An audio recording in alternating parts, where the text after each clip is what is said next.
Okay. After the first clip, we are talking about the static fluid or the hydrostatic. Now we are going to discuss a moving fluid or a hydrodynamics. The topics that we are going to talking is first the ideal fluid, and then we will define the word streamlines and continuity equation. And then we will discuss Bernoulli principle and then Bernoulli principle application on the lift on the air wings and then Torricelli principles and Venturi meters. And then we will going into a viscosity and Stokes law, and when the fluid is not actually quite ideal and it have some viscosity. Okay, so let's first determine what is an ideal fluid. Okay, let's continue here. An ideal fluid properties is, well, four things. It have to be a steady flow, not a turbulent flow. It has to be a steady flows means that the rate of flow at any particular point must be constant or must be the same. Let's say the rate of flow at particular point. It doesn't mean that every point. So if you measure the rate of flow at one point of the fluid, it's remain constant. In turbulent flow, it's not. Sometimes it's faster, a large amount of water coming, fluid flowing through it. Sometimes it's not.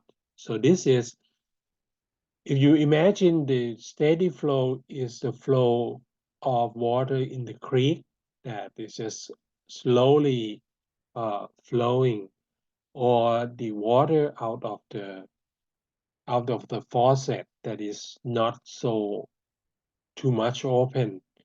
The flow is steady and smooth. Now, yeah, the other things I misspelled it. It's irrotational flow. This means that the fluid doesn't rotate while it's going. It's not cut off each other. So they imagine this as if you have a leaf flowing in the creek, and the leaf flowing, and when the creek get narrower, the leaf get closer, but it's not cut on each one of them, the other part. And that is called irrotational flow. It's not cutting each other part. And then it's incompressible. It means that the density of the fluid remain the same. So even though it's a gas, it can be an ideal fluid if the density of the gases remain constant. And it's non-viscous.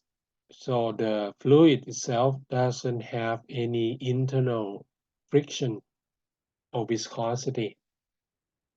So not all fluids are ideal fluid, but sometimes we have a case that there is an ideal fluid. Okay.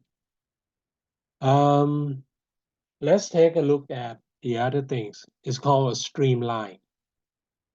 When an object is ideal and it is a steady flow, each molecules, each elements of fluids will move through a trajectory, and that trajectory is called a streamline. And when it's not crossing each other, so it's irrotational flow and it's not turbulent flow. It means that each streamline doesn't cut each other.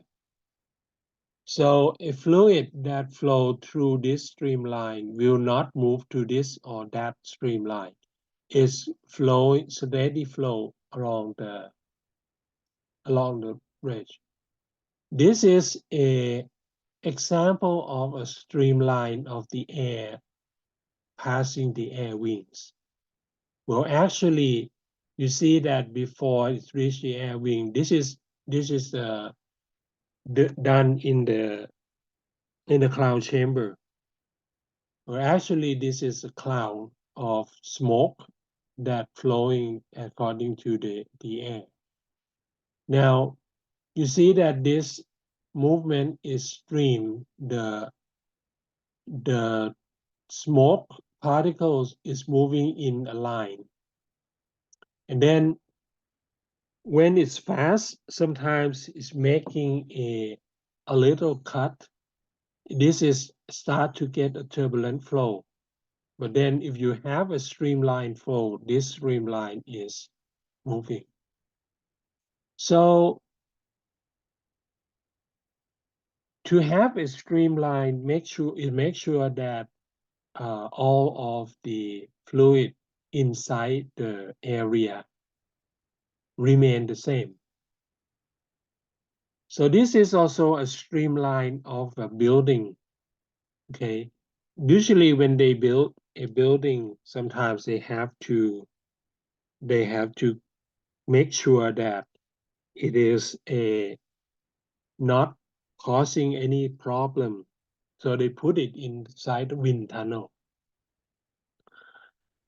The example is the tallest building in Dubai. I remember the last name of it is Khalifa. Many people wonder that why it's twist at the top. And the reason it's twist at the top is because without twisting, the wind that flowing through the building will cause the building to experience a very large force on one side. And it's not good for the design. It can topple the building down because it's so high. So twisting it, causing the force, the streamline of wind to change direction and reducing the force on the side of the building. So when the wind getting through a streamline, you see that the streamline is getting closer to each other at the edge. When the streamline closer to the other, it means that the velocity increase. And when the streamline is separate, this is the region where there is a calm wind, so no wind at all. So you see that at the narrow passageway between the building, usually there is a strong wind because the fluid or wind was forced to push through that narrow corridor. Now we're going to what they call a continuity equation. So when the fluid flow through an area, okay, it makes sure the streamline makes sure that the fluid that flow into A1 is going to get past A2. We have a narrow passage. Now, if the passage is narrow to let a cross section smaller from A1 to A2, because the fluid is also incompressible, so the volume that get into A1 in the region of delta T must also pass A2 within the same time. So if the fluid is moving with velocity V, by time delta T it moves by a distance of V1 delta T times the area A1, that's the volume of the fluid that get into this system. The same volume must be going out. So it's going out with A2 V2 delta T. So because it's incompressible, the volume on the left must equal to the volume on the right. So A1 V1 delta T must equal to A2 V2 delta T. And delta T cancel each other. So we have A1 V1 and A2 V2. And this product between the cross-section area and the velocity of the fluid that get into that area is called the rate of flow, because it has the unit of cubic as volume over time. Okay, because A is a cubic square meters, velocity is meters per second. So the product of it is cubic meters per second. Okay, that is the rate of flow. So continuity equation, to sum up, this means that with a steady flow and ideal fluid, the rate of flow is remain constant. So come to real life example. If you open the faucet and the water come out is not so fast, you will notice that the column of water will be large on the top and then narrower as it go down. And the reason for that is that because it is slow, it is a steady flow, the rate of flow is constant. However, as the water falling down from the faucet tip, it's getting faster because gravity pulling on it. So as the gravity pulling on the water, it getting faster, but the rate of flow must remain the same. So the cross-section area of the water column will reduce accordingly. So it is getting smaller. So we have some pictures of this. If you take a look at this, this is a faucet, and you notice that I try to make it smaller as steady as much as possible. And you see that the water column at the top is large and then it's narrower. And sometimes looking at the water itself doesn't help. You can look at the shadow that is narrow. Let's see if we can have a clip. No, this one is not working. So we're going to go ahead to the next thing. Well, what is the application of this? This pictures is a blood vessel in our human body. Our blood coming out of the heart through the aorta or the big and red blood vessel. And then it branch out into several smaller blood vessels called arteries. And then eventually it branched out into a small capillary around the body. So why did it branch out? Because when water leaves the aorta, it's going fast and strong. It's too fast for the cell to making a diffusion for oxygen with the blood, with the red blood cell. So in order for a cell to receive oxygen, or in order for the oxygen to exchange with the red blood cell at the lung, the water flow or the blood flow have to be slow. So that's the idea of having a branch out arteries, because as the artery branch out, the cross-section area, the total cross-section area increase. And according to steady flow, the rate of flow of the blood inside the smaller arteries will reduce the velocity or the speed.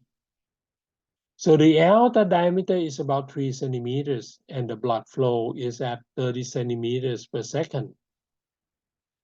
A capillary cross-section is 3 times 10 to the minus 7 square centimeters.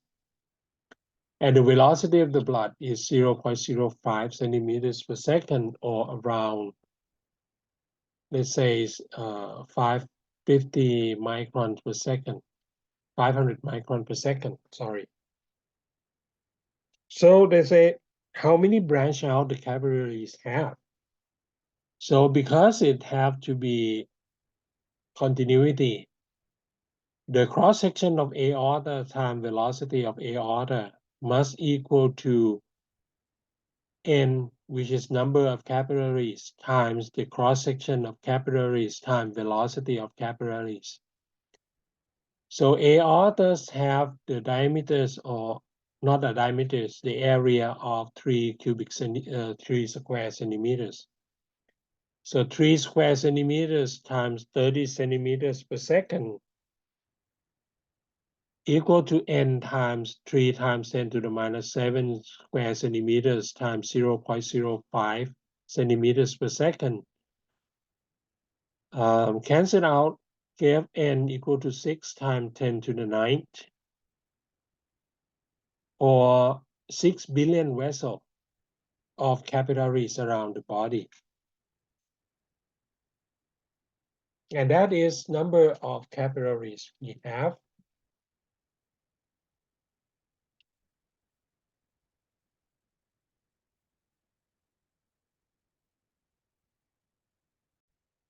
Now, next is Bernoulli's equation. Bernoulli equation is a principle that uses a conservation of energy. And what is a conservation energy?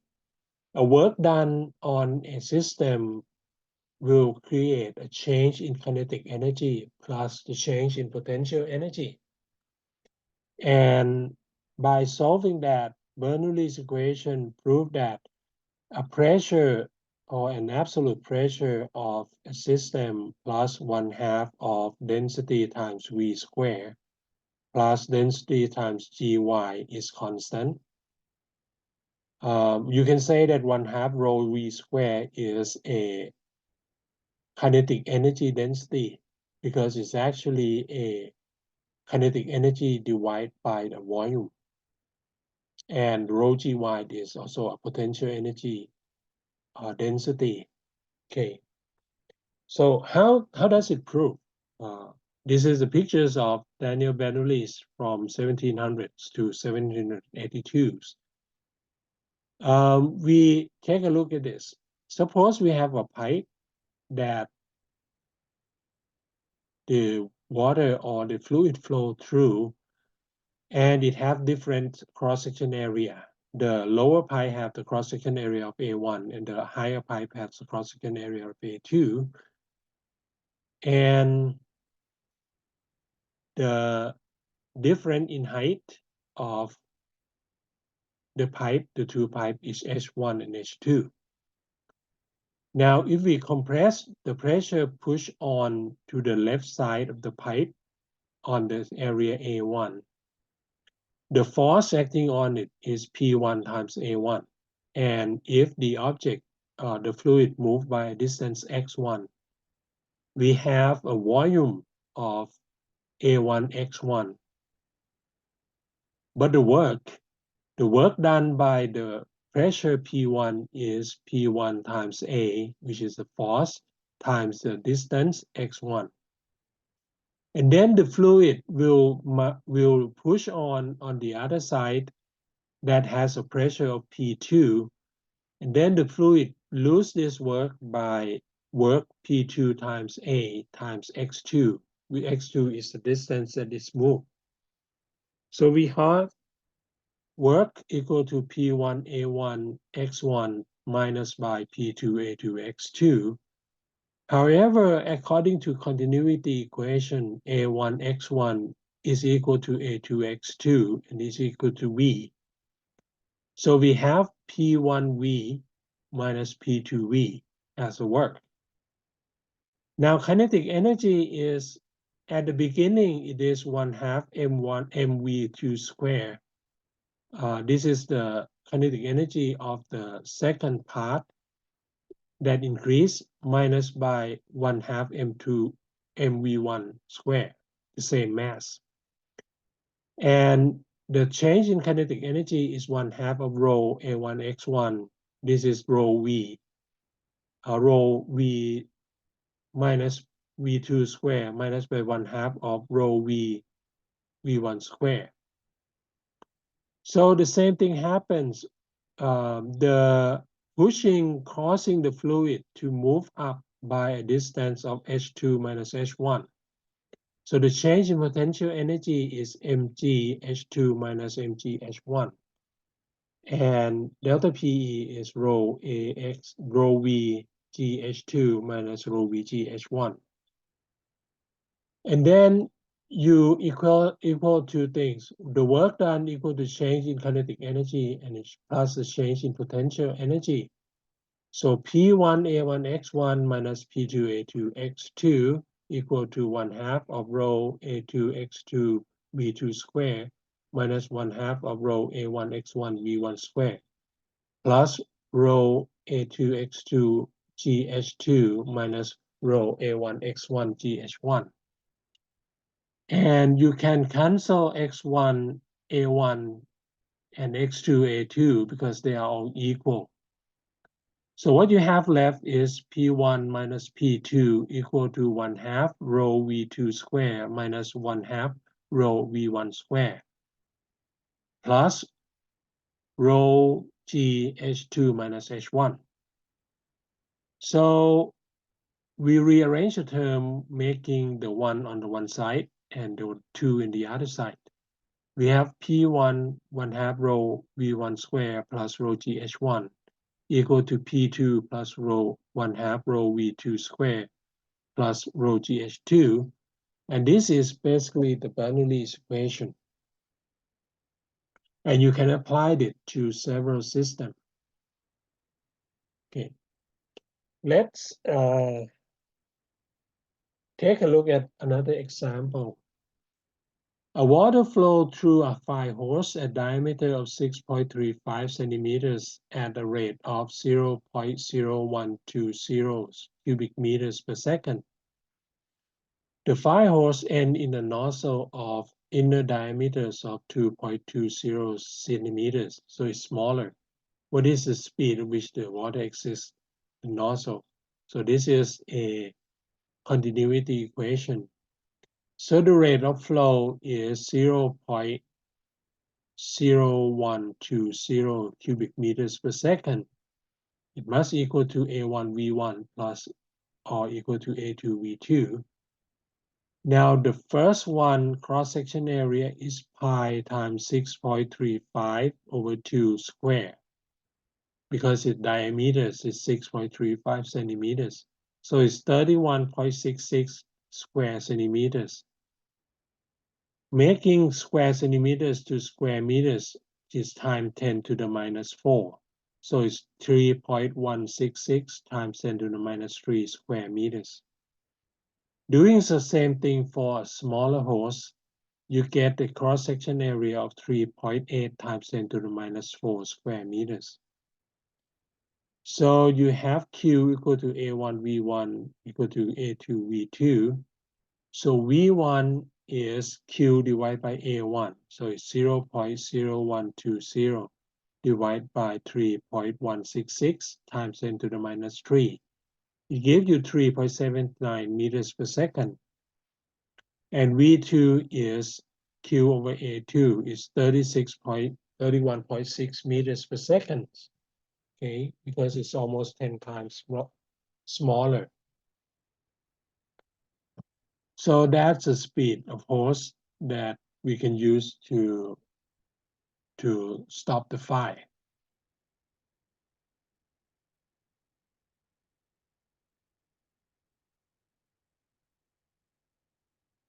Okay, another example, sorry for the mess. This is a needles. Hypodermic syringe consists of, let me hide this, contains a medicine with the density of water. The barrel of the syringe has a cross-section area of 2.5 times 10 to the minus 5 square meters, and the needle have the cross-section area of 1 times 10 to the minus 8 square meters. In absence of the force on the plunger, the pressure everywhere is 1 atmosphere. Okay. The force F of magnitude 2 newtons acting on the plunger, making medicine squirt horizontally from the needles, determine the speed of the medicine as it leaves the needle tips. So it's not in the blood vessel yet. So on the smaller side, the outside has a pressure of the atmospheric pressure. Now on the other side, the pressure on the other side is the atmospheric pressure plus force 2 newtons divided by cross-section area. And assuming that the velocity is almost zero,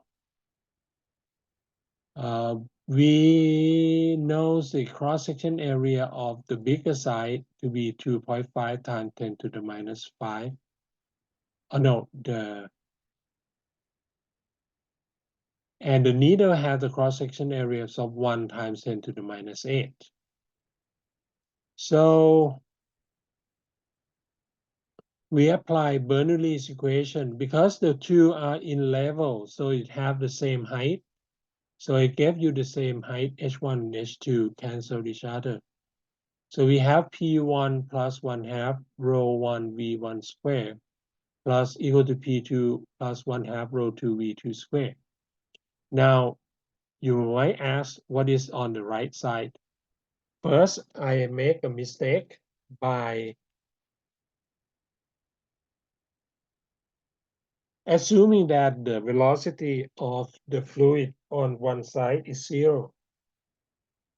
Then it's turned out that the velocity come out too much. It's 632 meters per second, which is faster than the speed of sound. So the velocity is supposed not to be zero. But then we have to work it out. So because 1/2 rho v1 square minus v2 square equal to the difference in pressure to p2 minus p1. And one is the atmospheric pressure, and the other one is atmospheric pressure plus by force over A. So you have the difference in pressure is the force 2 newtons divided by the area, which is 2.5 times 10 to the minus 5. Now, on the other side, V2 is the volume, the velocity that is going out, and V1 is the velocity that is going in. 1/2 of rho V1, which is because A1 V1 is A2 V2, so V1 is A2 or smaller a, the needle cross-section area divided by the syringe cross-section area times V2 squared minus by V2 squared. So we have 1/2 of 1,000 kilograms per meter square times of 1 times 10 to the 8 divided by 2.5 times 10 to the 5 minus 5, and then both square minus 1, and then V2 square equal to negative of 2 divided by 2.5 times 10 to the minus 5. Reason is negative because it is P2 minus P1 from the needle side minus by the pushing side. And it is 1/2, and the ratio of the cross-section area give 1.6 times